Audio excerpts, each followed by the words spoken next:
కొమ్ము కాస్తూ కనీసం రాజేంద్ర నగర్లోని ప్రొఫెసర్ జయశంకర్ అగ్రికల్చర్ యూనివర్సిటీలో తెలంగాణ వనమోత్సవం కార్యక్రమాన్ని సీఎం రేవంత్ రెడ్డి ప్రారంభించారు. మొక్కలు నాటే కార్యక్రమాన్ని విజయవంతం చేయాలని ఆయన కోరారు. ఈ కార్యక్రమంలో మంత్రి కొండా సురేఖ, మల్లు రవి, స్థానిక ఎమ్మెల్యే ప్రకాష్ గౌడ్, ఎమ్మెల్యే కాలే యాదయ్య, ఇతర ప్రజాప్రతినిధులు, అధికారులు పాల్గొన్నారు.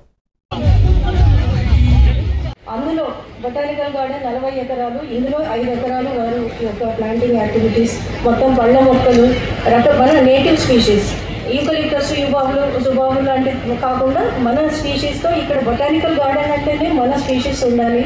వాటిని చేపడతారు. సమయభావం ఉన్నా కానీ గౌరవ ముఖ్యమంత్రి గారు మనకి టైం ఇచ్చి ఇక్కడికి ఇచ్చేసినారు. సో ఇప్పటి నుంచి ప్రోగ్రామ్ ముందుకు తీసుకెళ్ళమని చెప్పి నేను ఈరోజు ముఖ్యంగా మొక్కల కార్యక్రమం సందర్భంగా ముఖ్యమంత్రి గారు రావడం జరిగింది.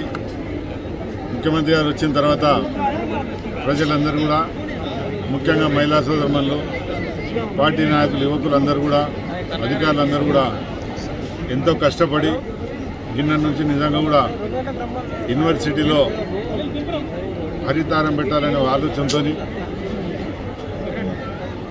ఇక్కడ వచ్చి చూసిన తర్వాత ముఖ్యమంత్రి గారు వనమహోత్సవం తర్వాత ఆయన ఎంతో సంతోషపడి రాష్ట్రమంతా కూడా 18 కోట్ల మొక్కలు పెట్టాలని ఒక ఆలోచనతో ముఖ్యమంత్రి గారు ఉన్నారు. ముఖ్యమంత్రి గారు ఒకటే కోరుతారు, ప్రజలందరూ కూడా సుఖ సంతోషంతో ఉంటేనే ప్రభుత్వం సుఖ సంతోషంతో ఉంటుందని చెప్తారు. రాష్ట్రం అంతా కూడా బాగుంటుంది. అందుకని ముఖ్యంగా ఇక్కడ ఇండస్ట్రియల్ ఏరియా పొల్యూషన్ బాగుంటుంది.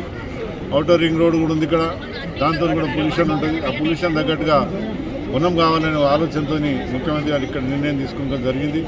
ఈ కార్యక్రమం వారి చేతుల మీదనే ప్రారంభించి దాదాపు 95% మేము టార్గెట్ను రీచ్ అవ్వడం జరిగింది.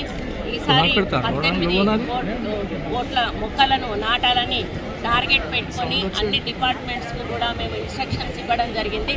దాంట్లో భాగంగానే ఈరోజు జయశంకర్ తెలంగాణ వ్యవసాయ విశ్వవిద్యాలయంలో ఈ కార్యక్రమాన్ని సీఎం గారి చేతుల మీదుగా ప్రారంభించడం చాలా సంతోషంగా ఉంది. మనల్ని కన్నది తల్లి అయితే మనల్ని పెంచేది చెట్టు. ఎందుకంటే చెట్టు అనేది ఉంటేనే మనం ప్రాణం కూడా ఎటువంటి అనారోగ్యం లేకుండా ఆరోగ్యంగా ఉండే